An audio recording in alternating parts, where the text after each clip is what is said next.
Hello and welcome again to the Natus Training Academy webinar series. Today's webinar is EMG Instrumentation, Recording High Quality Signals. I'm Dr. George Grudziak, Global Medical Education Manager for Neuropathways, and I'll be your moderator for today. Before we begin, I would like to share some meeting details. All of your lines are muted to manage background noise during the presentation. If you encounter any audio problems, please make sure your computer audio is selected from the control panel. During this presentation, we will launch a few EMG poll questions, so I encourage all attendees to participate in this audience engagement. We will allow some time for questions at the end of the presentation. Please type your questions into your question box on your screen. This meeting is being recorded and will be available for viewing at a later date on our Neuro Training Academy website. Our speaker today is Dr. Sanjeev Nandedkar. With over 30 years of experience, Sanjeev is an award-winning author, editor and reviewer, researcher, instrument design engineer, teacher, and clinical expert in the EMG field. He has delivered lectures, workshops, and seminars in over 25 countries at universities, hospitals, and EMG conferences. As an editor, Sanjeev started the EMG on DVD educational series program. In collaboration with other clinicians, he developed Motor Unit Number Index, the MUNIX, along with Multi-Motor Unit Analysis, MMA, and Turns and Amplitude, TA methods available on the Natus EMG systems. His primary research interest is in automatic analysis of EMG signals, modeling EMG signals, and technical aspects of EMG waveforms. Sanjeev is currently a senior consultant here at Natus Medical. So without further delay, it is my pleasure to introduce our speaker for today, Dr. Sanjeev Nandedkar. Sanjeev, please. Thank you, George. Thank you. And thank you for Natus in organizing this educational event. Today, we are going to talk about instrumentation and recording high quality signals. Electrodiagnostic studies have been used for many decades to study nerve and muscle diseases. And while the procedures themselves differ in their technical aspects, perhaps the common thing is that we are recording signals that are very low in amplitude. The voltage may be as few as a couple of microvolts. And this signal is buried in the high amplitude ambient noise and interference, which can be in millivolts. Notice that a millivolt is 1,000 times a microvolt. So we have a very small signal, lot of noise. And what we like to do with our instrument is to get a better signal out of this background. Now, along with this, we also have artifacts. These artifacts can be inherent in the technique, for example, the stimulus artifact, or these can be biological in nature, for example, the EMG, ECG, or EEG. So recording high quality signals is actually manipulating the signal to noise ratio. We magnify the signal using our amplifiers and at the same time attenuate the noise. So if you look at the ratio of signal to noise, we are trying to increase it. That's the goal of EMG instrumentation. And as an engineer, I typically like to have a signal to noise ratio greater than 10. I mean, higher the number, the better it is. But as a practical cutoff or a trade-off, I think 10 is a good number. So with this in mind, what is the minimum amount of noise we can have? Well, that's the amplifier noise. It is always present. I mean, you are going to add environmental noise on top of it, but the basic minimum noise is the amplifier noise, which is described as 0.7 microvolt in RMS or 2 microvolt peak to peak. Again, this is a ballpark figure. It can differ depending upon your filter settings and so on and so forth. But if that's the figure that we accept, then any signal that is less than 20 microvolt must be assessed carefully. For example, by using techniques such as averaging or making multiple trials to demonstrate reproducibility. Managing noise and interference is a threefold question. It will depend upon your environment, that is your EMG laboratory. It will depend upon your EMG Natus system. And it will depend upon you, your analytical skill, your technical skills, how you manage your instrument software controls, and so on and so forth. So these are the different aspects that we are going to investigate today.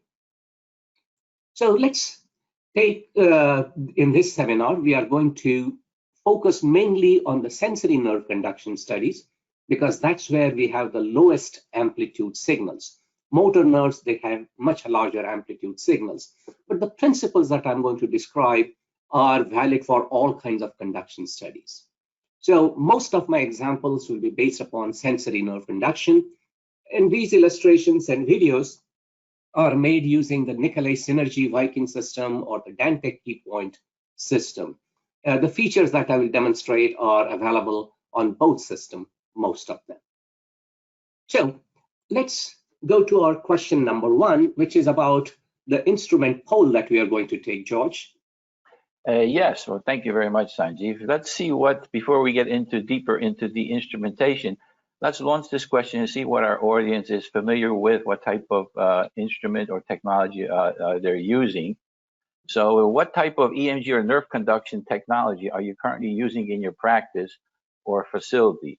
Is it Natus, neon codon, Cadwell, or some other equipment? So let's see what our audience votes on, just to get an idea of what kind of experience level we have out there. We're doing very well. Let's see. And here are the results. So it looks like, oh wow, surprise! Yeah, I'm not surprised. Natus, neon codon, then we have the Cadwell, and then some other pieces of equipment. Very good results, Sanjeev, don't you think? So our audience is pretty well experienced across the whole spectrum of the technological components out there. Excellent. Yeah, yes. Thank you very much. That's very gratifying. And again, as I said, this is not a company-specific seminar. So if you are using other brand systems, that's fine. The principles that I'm going to describe to you will also apply to your practice. Absolutely. So Thank you. So let's start with the environment. So the first thing is, where should be your lab located? And the easiest answer is that it should be as far away from the sources of generators of electromagnetic fields. And the two most common sources are the radiology suite in your medical art building or hospital and radio TV stations. Unfortunately, there is nothing much that we can do about it. But if you are in the planning stage, make sure that you are away from these two sources. If you are stuck with it, then there is a solution which is called Faraday cage, which is a very expensive proposition, which implies that you have to take down the walls, you have to put a metal cage, and then rebuild the wall around it. Tedious, time-consuming, expensive. If you have a little bit of interference from TV station, you can reduce the high frequency setting from 10 kilohertz to 3 kilohertz in EMG. And in sensory nerve conduction studies, you will probably need to use signal averaging. The next thing is power. So here I have shown you a 2-pin power outlet. This is used in many homes as such. There are 2 pins. One is called the hot.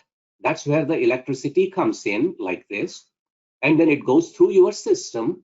And then it comes out. And this is what is called neutral. Neutral wire is usually shown in white color. I cannot draw it in white in this background. So that's why I have shown it in chocolate. Now, as the electricity comes in, some of it can also, through the air and space, can get transferred to the chassis of the system. Nothing is a perfect insulator. These are called dielectrics. Even air, there is a possibility that it will conduct electricity. That's why we get lightning. The bottom line is that electricity from your main power source can actually escape to the chassis of the system. So far, there is not a problem, but imagine now a patient comes in contact with the chassis. The patient has low impedance. So this current from our power supply, not everything, a little bit of it, will now start passing through the human body. And what happens if it goes through the heart? Hazard. So that's something we really don't want to happen. So in the modern systems and even modern electrical outlet that are done, we use what is known as a 3-point plug. This is absolutely critical for your EMG instrument use. It has another pin, which is called the ground pin, and this is actually connected behind the wall, and it comes to a pole which is buried in the ground. This is also called an earth pole or a ground pole. So what happens, your chassis of the EMG system is connected to this green pin. This has a very large, thick copper wire. So as a result, it provides a very low resistance path for the so-called leakage current. And even though the patient were to touch the system, the current will not pass through them. Very, very minimal amount will pass through them. This is what is called leakage current. And there are guidelines about safety on how much leakage current is acceptable. So one of the things that you should do is make sure that you have an outlet like this, and you should also have your instrument checked by a biomedical engineer for safety. This is quite common in hospitals. You can see these poles that are buried outside. Sometimes you will see something like this, which says earth rod.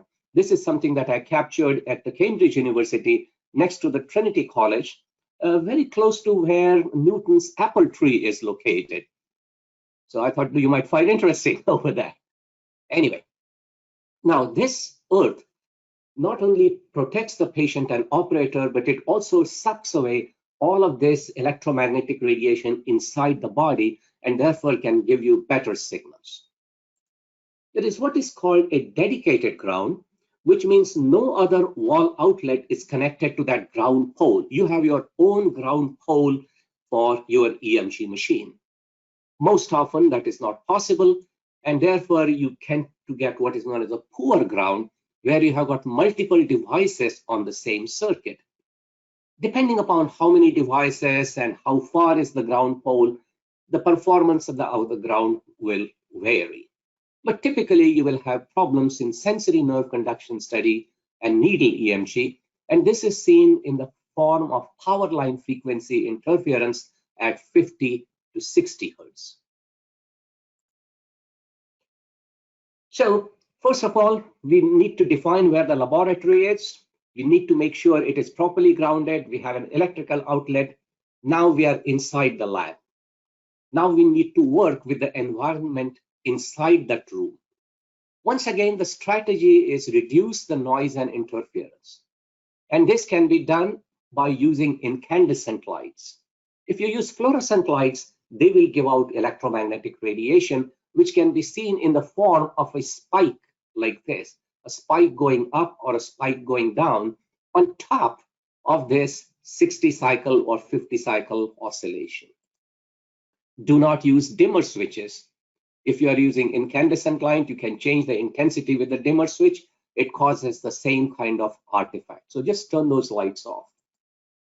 Do not use extension power cords because they will work as emitters of electromagnetic radiation.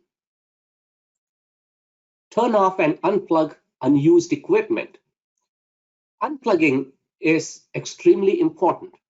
So here is an example. You can see the 60 cycle interference. We unplugged the power cord of another device. It became flat. We plugged in the power cord. It comes back again. So it's not just turning the system off, but unplugging the power cord, which is important. And then you can use the notch filter in your studies. So we are going to come to the next question. Use of notch filter is not recommended in needle EMG, R2R interval analysis, F-wave recordings, or sensory nerve conduction studies. Make your choice. Take over, okay. George. Thank you. Here we go. So we'll see. What are the choices again? Needle EMG, R2R interval, F-wave, or sensory nerve conduction. We have a very astute audience. I can see we're going here. A little bit more percentage increase here. More audience participation. Here we go. If you get above. Okay, so let's close the poll and we'll share the results with everyone. So here are the results. Excellent. So the correct answer is F-wave. Use of notch filter is not recommended in late response studies. So F-wave, HD flex, and so on and so forth. This is something that I had discussed in my previous seminar. When you have a nice clean baseline, you are getting nice F waves. Don't use the notch filter, because in the same recording, when I turn the notch filter on, it actually produces a ringing artifact. But if you are doing sensory nerve conduction, needle EMG, and other tests, anything with a short latency, that's not a problem. Okay. So now we have our equipment set up. We established our laboratory location, we fixed our environment. Now we start with equipment and accessories. And while there are many things that can be discussed in equipment accessories, to me, there are 4 important things for getting high quality recordings. Amplifiers, electrodes and cables, something called monitor or activity trace. This is part of the software. And also the resolution of amplitude or time that can be obtained for your signal analysis. So let's discuss all of these individually. Let's talk about an amplifier. The amplifier that we used in our electrodiagnostic studies is different from the amplifier that you use in your home audio equipment. What we use is something called differential amplifier and requires 3 inputs. They are typically called active, and this is color coded in black, reference, which is color coded in red, and ground, which is color coded in green. Now, I just talked about grounding your system. This is related to the pole buried outside your building, which gives you safety. So I don't like to use the term ground for my recording electrodes. These are 2 distinctly different things. So we have proposed a terminology to use E1 for active, E2 for reference, and E0 for the ground. And perhaps in future, in publications and so forth, you will see that this is the terminology that would be preferred. Now, how does the amplifier work? It is a differential amplifier. So imagine we are recording a fibrillation potential, which is shown over here. It is 50 microvolts in amplitude. This is recorded by your, let's say, monopolar needle. You have a reference electrode, and for the sake of simplicity, let's say it records nothing. So that's 0. So what's the difference between this and this?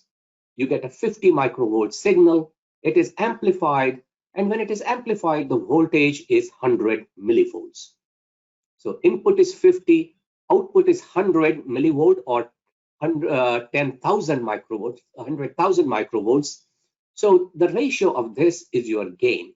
This is your called differential gain. Now, this is only 50 microvolts. Let's look at noise. I'm going to make it 2 millivolts or 2000 microvolts. But imagine if this noise was exactly the same at your input active or reference. So 2 minus 2, you get 0. And you can make 0 magnified and it's still going to be 0.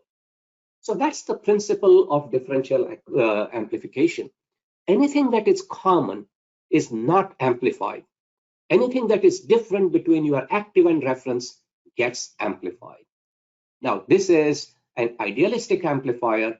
What happens in reality is that you put 2 millivolts over here, and at the output, you make it only 4 millivolts.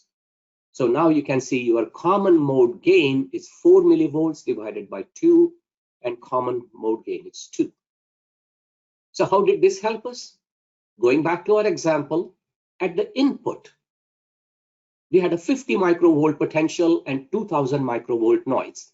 Signal to noise ratio is 0.025. Your signal is less than 3% of noise.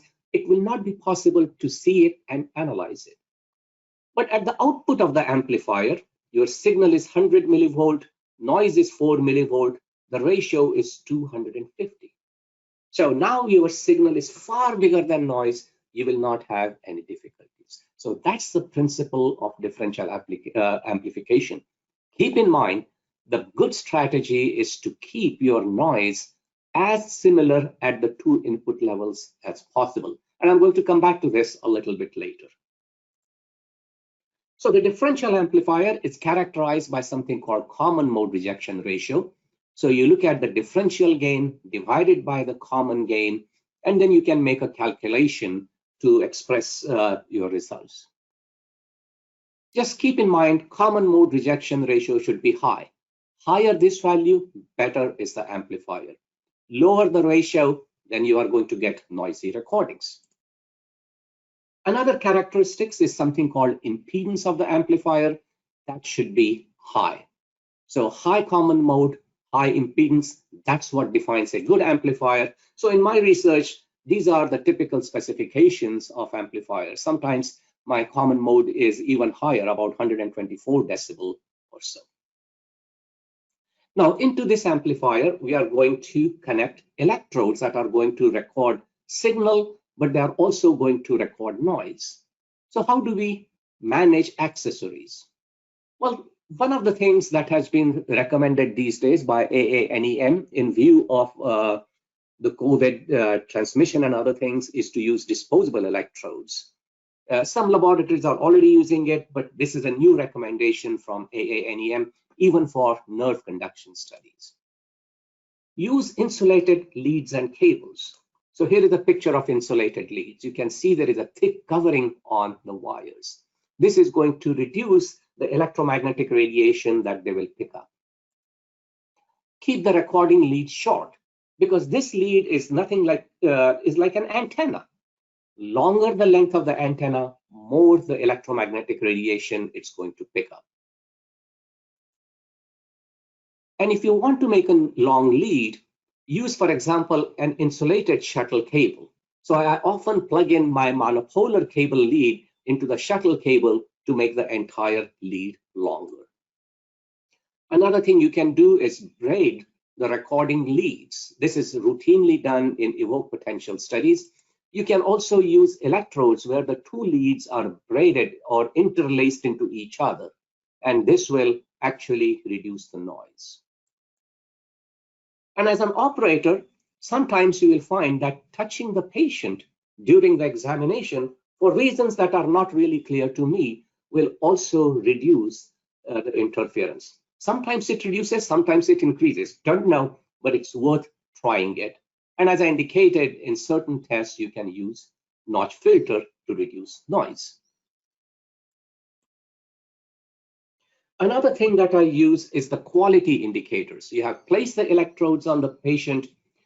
Are we ready to go? How bad is my noise? Well, that's where we use something called monitor trace or activity window. So here is a recording from key point system. You can see that there is a nice baseline, but at the same time, there are some potentials over here. So this is your EMG activity, because the electrodes may be over muscles or tendons, and the patient is not relaxed. So when you see something like this, you tell the patient, relax. You would like this to be as flat as possible. On other occasions, you may see something like this. That was the classic 60 Hertz interference. Now you manipulate your electrodes, maybe put some gel, ask the patient to relax, and look at the baseline. Now this is much better than what we started with. So the monitor trace or the activity window is something very important to me. If it is not relatively flat, I don't even bother recording. Now, the 60 Hertz interference is also related to poor contact between the electrodes and subjects, and sometimes people measure impedance. I'm not a fan of measuring impedance, because the impedance values of the electrode for the same electrode can be very different if you measure on different machines. So here are the electrodes that I placed in my hand, and on one machine the impedance was as much as 240 kilo ohm, and on another machine, same electrodes, it was as little as 12 or 14 kiloohms. The absolute values can be quite different because they depend upon what test signal you use to measure the impedance. Here it is 20 hertz. Here it is 200 hertz. Higher the frequency, lower the impedance. So I really don't pay much attention to the absolute impedance value. I like them to be similar, and I like to observe a flat baseline. That's my criteria. If the baseline is flat, I don't care about impedance. If it is not flat, then maybe I will go and check impedance and make sure it is similar on all electrodes. Your baseline, if it is noisy, can sometimes look like an oscillation. This depends upon your sweep. I'm looking at 100 millisecond sweep over here. But if you are using a faster sweep, now it may look something like this. This is not flat. A flat baseline is something like this. So this is the kind of quality of baseline that I'm looking for. Let's talk a little bit about EMG. You can use concentric needle electrodes. They tend to have less noise because your active recording and reference electrode are built into the same needles. And this is also useful if you are going to do quantitative analysis. You can also use monopolar needle electrodes.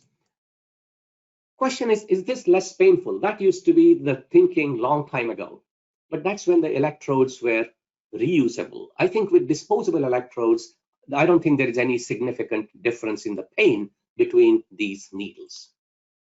This requires a separate E2 electrode, and as a result, you can have more noise and interference. My recommendation is that keep the E2 electrode in monopolar recordings close to the insertion site, but over an area that is silent during muscle activation. So if you're doing biceps, keep the E2 electrode over the elbow. Don't keep it on the back of the hand. That's too much distance.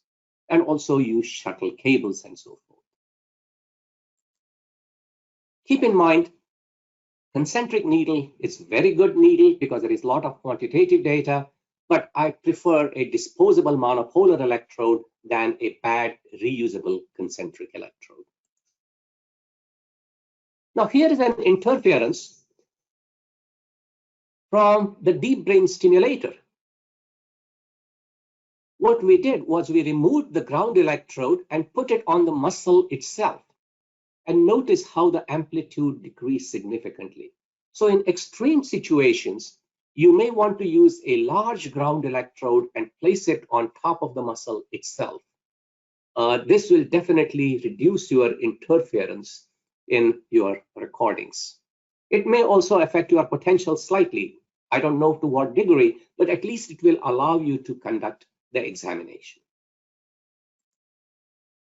Another thing that I do is look at the quality monitor in the needle EMG. So this is the rise time of the potential, 0.1 millisecond, 0.2, 0.3, etc. And this one will give us an indication when the signals are sharp. So initially with the needle inside, it is orange, so it's on the borderline. I move the needle, it became bad, red. And now the potential became sharp, and it indicates to me this is high quality. So this is something that can be used in injections like Botox and so forth to make sure you're in the muscle. Once again, ensuring the quality of your injection, that you are in the muscle itself. Then I come to resolution, and there are two aspects to consider. Amplitude. This resolution depends on the number of bits in the analog to digital converter.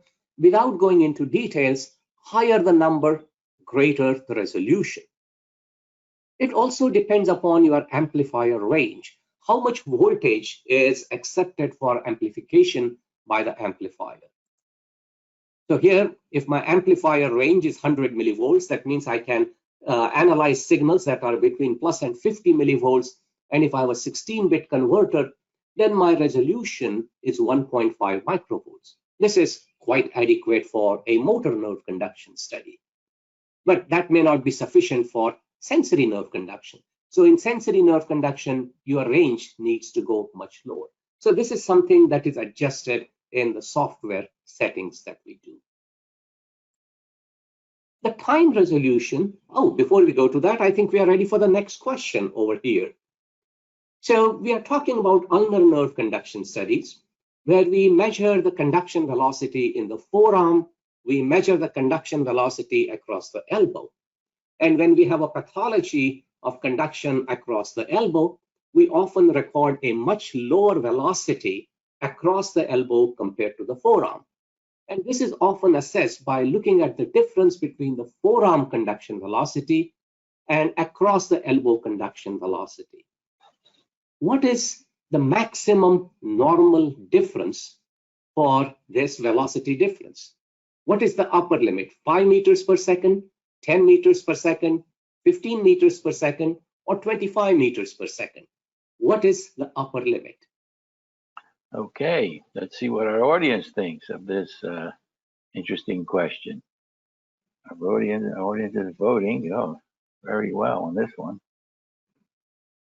Let's see, get some more responses here. And thank you for your participation. It seems that everyone's participating. Okay, so we're going to close this poll right now. And here are the results. Excellent. There we go, Sanjeev. Thank you. Well, the answer that I'm suggesting is going to be 15 meters per second. And can you close the poll? Okay, so the answer is 15 meters per second, and this is a value that is recommended in the reference values suggested by AANEM. You can find the details on the web, but this is a nice collection of reference values that you may find useful in your lab. So let's talk about resolution in terms of time and velocity. Let's look at some of the normal limits. If you are doing carpal tunnel studies, you perhaps do the median ulnar orthodromic sensory comparison, and many laboratories say the upper limit of peak latency difference is 0.3. We do centimetering, short segment studies, where 1 centimeter actually corresponds to 0.2 millisecond latency difference. Or if you are looking at standard deviations of your normative data, standard deviation is usually 0.2 to 0.3 milliseconds. Or as we just saw, the velocity difference is 15. Now, as an engineer, my rule is the resolution should be 10 times my measurement. So based on that, I think ideally the resolution in our latency should be 0.02 to 0.03 milliseconds, and in velocity it should be 1.5. Actually, these two are interrelated. Higher the resolution you have in latency, higher the resolution you will have in velocity. And I think this is something that hasn't been appreciated for a very, very, very long time. We often say, oh, round off your latencies to closest 0.1 milliseconds, make it 2.3, make it 2.7. I think that's too much error. Equipment are capable of measuring latency with such precision. So I'm going to demonstrate to you an example of why this is critical. So here are 3 recordings of ulnar nerve, wrist, below elbow, above elbow. And these were done using a high resolution mode, very detailed, very high sampling rate. And I'm going to change the onset marker for the below elbow, marker 1. And we are going to look at the change in latency, and we are going to look at change in velocity difference. Here, the velocity difference is 5 meters per second. We will see how much it changes if I were to make very slight adjustments just by 1 data point. And we will do the same thing by using low resolution. The traces look very identical. The marker positions are similar, but if we were to change the marker position, note how does the latency change and how the velocity changes. The most important thing for the time being, you may want to focus on these differences. So here we go. I'm going to select the marker and I'm going to change the position. Look at the latent velocity difference. It changed by 1 meter per second. Let's go back to the original. So it is 5 meters per second. Let's go the other way. and now the difference is 4 meters per second. So the resolution in velocity difference is 1 meter per second. And you may also have seen that the latency changed by 0.02 milliseconds. Now let's do the same thing if your resolution is poor. This difference is 5 meters per second. I change it by 1 position, and now it became 10 meters per second. Go back to the original 5. Let's go other way, and the difference is 0. So your velocity difference changed in steps of 5 meters per second because of poor resolution. And from engineering perspective, that's not good.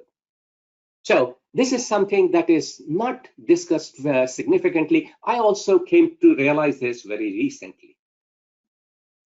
Okay, so let's continue with this. So checking with resolution, it depends upon your sweep duration, number of points. So for example, if the sweep duration is 100 milliseconds, as we use in motor nerve conduction studies, this is standard. We may see only the first 20 milliseconds, but practically all the machines record 100 milliseconds. And the number of points is 4,800. Then that gives you a time resolution of roughly 0.02 milliseconds. Otherwise, if you don't have access to this data, do the experiment that I did. Just change your onset position by 1 sample point, if the instrument allows it, and look at the velocity changes. Now we come to the technique part. So we decided our laboratory, where it is going to be located. We checked the power supply, engineering, everything. We got the Natus system, got hooked it up. We have connected all our electrodes, short leads. Our lighting is perfect. Our resolution is excellent. Now it's up to you, the technique that you use in your conduction studies and how you manipulate the software. So let's take another question. And this is regarding what is your role or credentials in performing the studies. So that was just to get a feeling about who is attending the webinar. So now let's actually focus on some of the tricks that are used in getting high quality recordings. And the thing that I emphasize is a stitch in time saves further 9. So let's start with doing a conduction study. What I'm going to demonstrate is a basic study, median antidromic. I'm just going to put my recording electrode. I'm not using any care. Just connect it. Get the ring electrodes, put them on the finger. Get the reference electrode, put it on the finger. Connect the electrodes. And the first thing that I do is look at the monitor trace. And you can see the baseline of the monitor trace. It's not at all flat. I'm going to change the time base and gain so that you can see what it looks like. It is several hundred microvolts in amplitude. It has got 6 peaks, indicating it's a 60 hertz signal. So anytime you see something like this, there is no point in stimulation, because if you do, you are just going to see noise and you are not going to see a potential that is reproducible. So no point in stimulating the patient and causing them discomfort. The first thing that I do is just take away all the electrodes. And then we will start by cleaning the skin surface. You can do this with water. You can do this with alcohol swab. Sometimes you may want to use an abrasive paper or gel. This is what we do when we do evoked potential studies. We use the 1020 and other things, or the new prep. You can also use it in nerve conduction, but often it is not necessary. We clean the hand also to get rid of lotions and gels and other things that the patient may be wearing. We often tell patients not to wear perfumes on the day of their examination because they work as insulators. Take some gel on the electrode. Secure the electrode. If you are using disposable electrode, reusable electrode, secure them with a tape. Disposable electrodes have the sticky recording surface and adhesive all built into one. When you put the gel, take a little bit of gel on your finger and dab it around the ring electrode, and then rotate the ring so that it spreads along the finger. So that's the technique that I use. Let's look at the monitor trace. It's flat. That's the kind of baseline that I like to have. So if you want to have good quality recordings, that's my indicator. How flat is my baseline? And now if I were to stimulate, it's exactly the same conditions. I should have very little difficulty in obtaining the response. So let's see, I'm going to stimulate, same intensity, same stimulation site.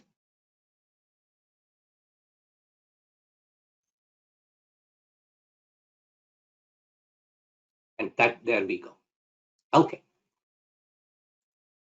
Now, sometimes we may have to go outside of our laboratory where we don't have any control on our environment. For example, in ICU. So in those situations, there are two things that I do. I bring the amplifier close to patient. You can see my amplifier over here. It's not on the arm. I bring it, sometimes I put it even on the chair, on the patient. Like when I'm doing the phrenic studies, I put them on their chest. Second thing, I take all the leads and bundle them together. That way they record the same artifact. Remember, I talked earlier about having the same interference on both inputs. So let's first of all look at how bad our signal is, where the leads are all spread out. Turn on the monitor trace and you can see horrendous noise. So this is something that may happen in ICU. You cannot turn off other equipment.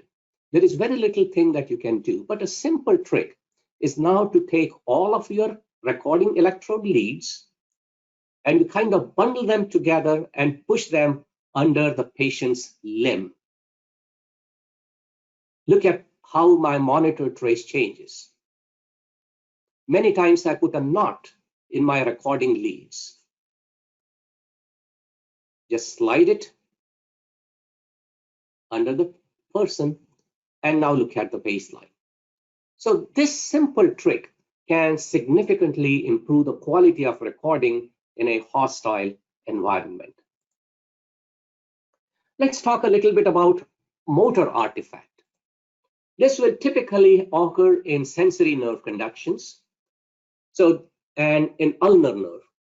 So this is antidromic study. And notice my fingers are separated. And you get a very nice response. But if the patient were to touch their fingers, this is not uncommon. So they just touch their fingers, or they may be something like this. And now we record the response again. And we get a lot of motor artifacts. What is happening is that by touching the fingers, now the electrode comes in contact with much more area where the muscle artifact is spreading. So don't touch the fingers. You can use a gauze to separate the fingers. It can be a paper gauze or a cotton gauze, something like this. But a simple trick that my colleague, Professor Andare, suggested to me was to take your tape roll and put it between fingers. It works extremely well. Okay. Another way you can get motor artifact is based upon your electrode position. Notice that my active electrode is very close to the base of small finger. That's where the tendons are located. Essentially, my recording electrode is close to the muscle, and therefore you get a lot of motor artifact. So what you may want to do is just displace the electrode distally. And this displacement can be just a few millimeters. It doesn't have to be many centimeters. Our small finger is small anyway. So maybe 4 or 5 millimeters is good enough. Make sure that you also move your E2 or reference electrode, because the amplitude of the potential depends on the distance between your active and recording electrode. And the most important thing is clean the skin surface, because you have gel over the muscle tendons, and that is kind of connecting to your active electrode. So by removing the gel, now there is less contact. Let us stimulate the ulnar nerve again and see how much reduction in artifact we get.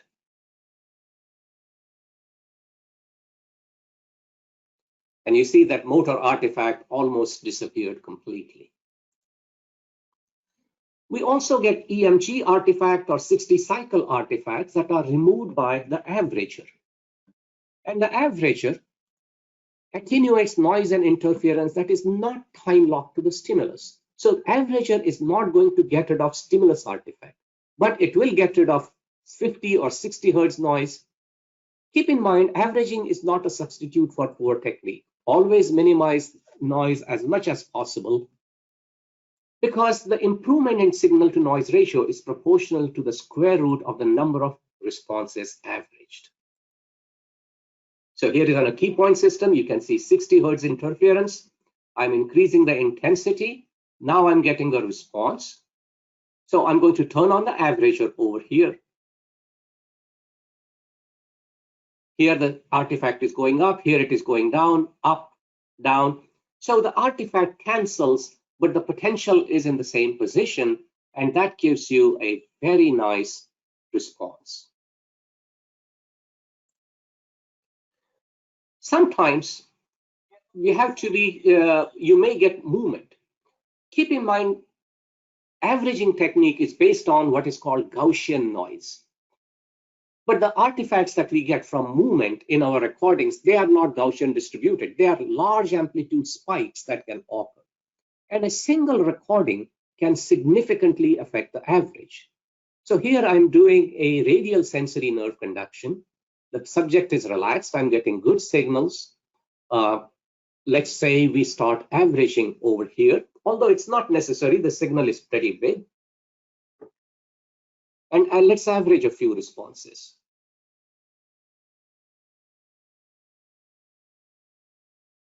So far, so good. And notice the thumb now. The patient tenses up. You can see the monitor trace. And that has corrupted the average. So this can happen quite frequently in our studies. And one of the things that we can do is something called editing average. So what we can do is go back into our recordings over here, look at individual responses, and decide whether we want to keep them or remove them. So I'm going to the next trace, that is good. The next trace, I think that's where we had a lot of noise. And I'm going to get rid of it and look at my signal. All of a sudden, it will look much nicer. So editing can be quite important. Here it is in key point. You can go back into the individual traces.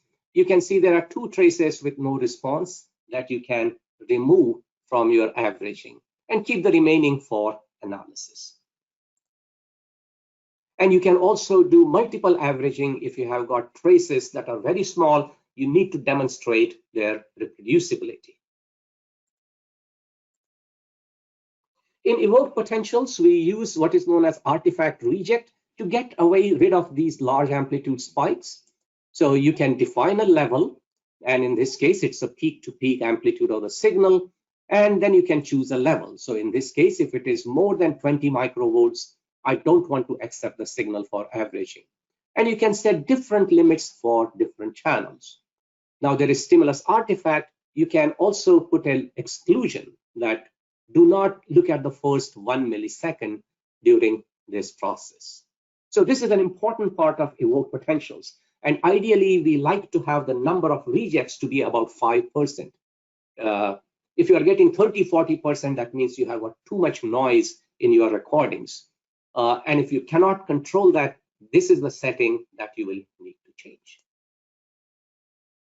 Stimulus artifact, this is something that I have discussed in my previous session. So I just want to go over it quickly. It occurs because of spread of electrical currents through the skin. And what we want to do is clean the stimulation site. If the patient is sweating, you will get artifact. And use the minimum intensity necessary. So not only you should be cleaning the site or under recording, but also under the stimulation. You can rotate your anode position. This is something I have discussed in my previous webinars. Keep in mind that the cathode stays in its position while we change the position of anode. So in this case, my artifact is going up. I'm going to change my position. So keep the cathode over here and rotate the anode. And you can kind of make it into a circular trajectory if you wanted. You can go clockwise, anti-clockwise, it doesn't matter. And as you do so, you will find that your artifact will start changing. So we change the position more. Notice my cathode is still in the same position. And now that's a good recording. We can also play with what is known as a biphasic stimulator, where we give two pulses, one after another, of opposite polarity. And this, I find, is most useful in lower limb studies. So here the artifact is going down. Here the artifact is going up.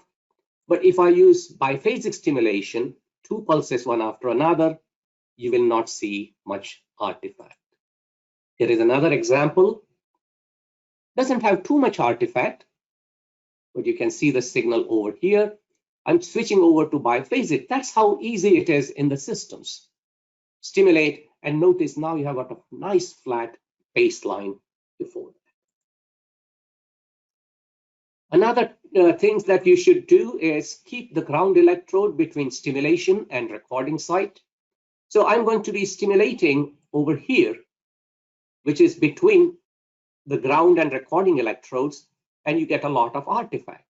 But if I move my electrode, ground electrode, between the stimulation and recording, now I can see the potential much better. These are all common sense. I'm just repeating them for the sake of completeness. Keep your leads separate. This is my stimulation lead. This is my recording lead. This behaves like an antenna that is emitting radiation. This is your receiver, so they should be as far away as possible. Let's see what happens if they start crossing each other. So under this condition, if I were to stimulate, I'm going to get a lot of artifact. There we have artifact. If I separate them, I'm going to move the stimulator away, and that artifact will go away, and we will see a response similar to what we have seen at the top. So the stimulator is away, stimulate, and you get a good quality signal. And then we can also do something called enhancing the response. This is a digital technique. So this is the original response, and you apply a digital correction in the machine. So this is the original. You push the button on the machine, and which is called enhance.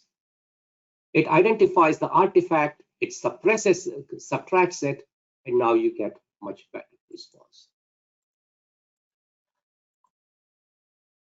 Again, that is illustrated over here.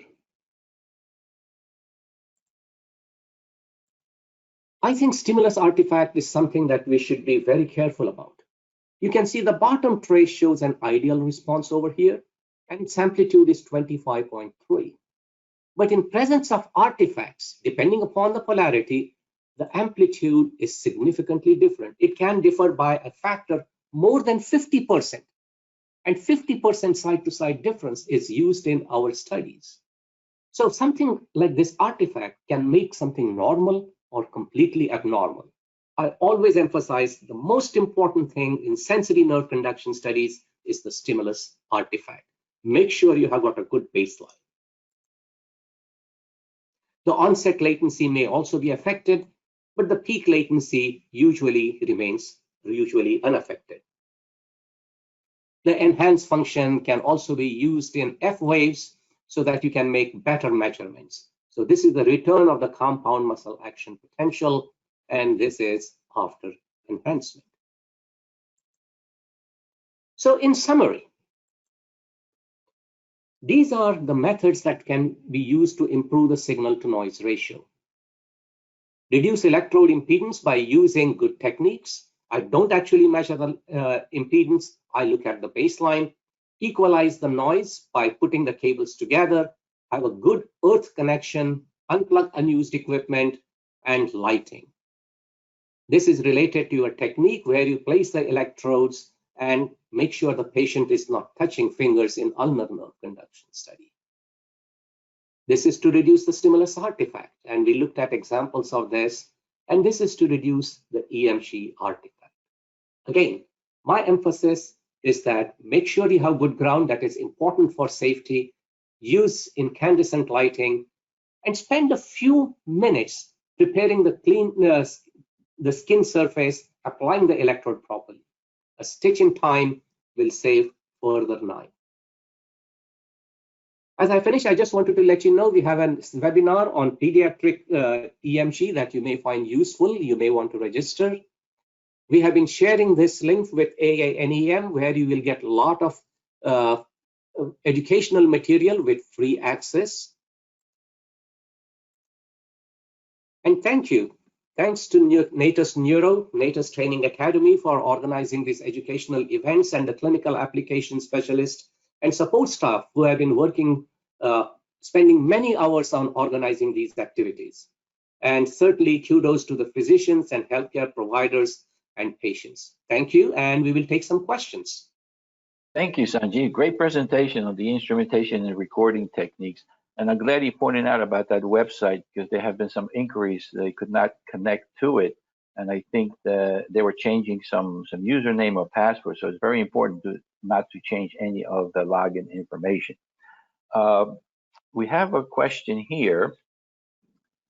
When we do quantitative motor unit potential analysis of very long polyphasic MUPs, we can get a main component as one MUP and many separate small MUPs, the satellites, when pressing the Analyze button, which can give a wrong impression of myopathy.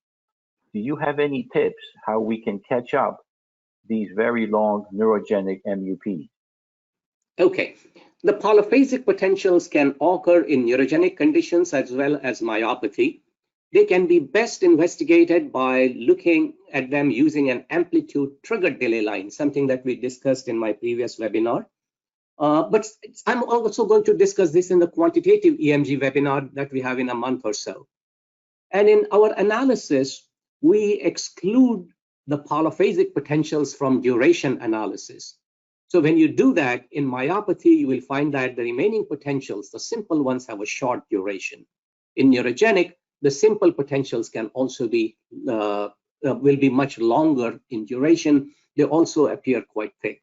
So those complex polyphasic potentials in satellite, they tend to be tricky. The best thing is focus on simple potentials in myopathy. In neurogenic, they will have high amplitude. They may have increased jitter. There are many other things that you can use. But again, tune in for our webinar next month, where we'll discuss it in many more details. Okay, thank you, Sanjeev. We have an interesting question here. What is the difference between the Viking and synergic Viking? There is absolutely no difference. It is basically a different way of showing the data, like how big your fonts are, how you show your toolbar. The difference is in terms of hardware. In Viking, you are using the legacy control panel.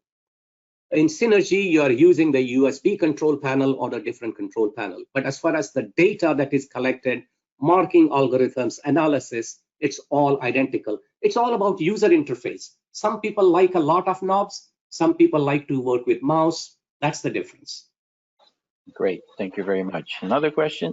Sometimes I face artifacts only with needle EMG, yet I get very nice sensory responses. It will depend upon what kind of needle you are using. As I indicated, in monopolar, you tend to get a lot more noise. If you are getting it with concentric, sometimes it may be a problem with your holder, because with a concentric needle, you are using the DIN input. With sensory nerve conduction study, you are using the touch-proof inputs. So if there is something defective in that connector, the 5-pin DIN, maybe that would be another reason why it could happen. The other thing that I would do is check my in the EMG program, make sure the filters are set up properly. Typically for routine EMG, the low frequency should be about 20, high frequency is about 10 kilohertz. And sometimes if the amplifier range is set too low, signals are being over amplified than necessary, and now it is more susceptible to artifact. So the amplifier range in needle EMG, about 10 millivolt to 50 millivolts is a good range. Okay, great, thank you very much. I think we have time one more. We have one of our Canadian colleagues. We will send you the slide. They're requesting a slide. We will do that. And if we don't get to your questions, there are several questions here. We will get them to you or respond via email. But for our last question for today, if we have a 3-pronged plug, but they are along the same external circuit, how can we prevent interference when everything seems to plug into the same source? It's a very old building that they're in. Correct. And that's one of the problems. So that's where you may have a ground technically, and that's what I indicated as a poor ground. Unfortunately, there is nothing much that can be done in those situations. Some places have tried, adding a dedicated ground, but again, that requires permissions from your hospitals, a little bit of construction and so forth. One of the things that I have seen in some hospitals, the old hospitals, is on the back of your base unit of your EMG machine, there is a little nut where you can connect a wire. This is your ground. And if you can find a metal pole in your office, you can connect it to it. So some of the old hospitals have metal pipes under the sink. And I have seen that, connecting that ground to that metal pipe of the sink worked as a very nice ground. Okay, thank you very much. Great presentation, Sanjeev. Excellent, thank you. So this will conclude our webinar for today. I would like to thank again Dr. Sanjeev Nandedkar for his excellent and informative presentation, and to you, our audience, for your participation and great questions. Please contact us via email should you have any questions regarding today's webinar. And for access for future events and all other educational programs in Natus, I invite you to join our Neurotraining Academy. The registration is free, so just visit our website and sign up at neuro.natus.com/academy. So on behalf of Natus and our Neurotraining Academy team, thank you for joining us today. Have a great day, and we look forward to seeing you next time.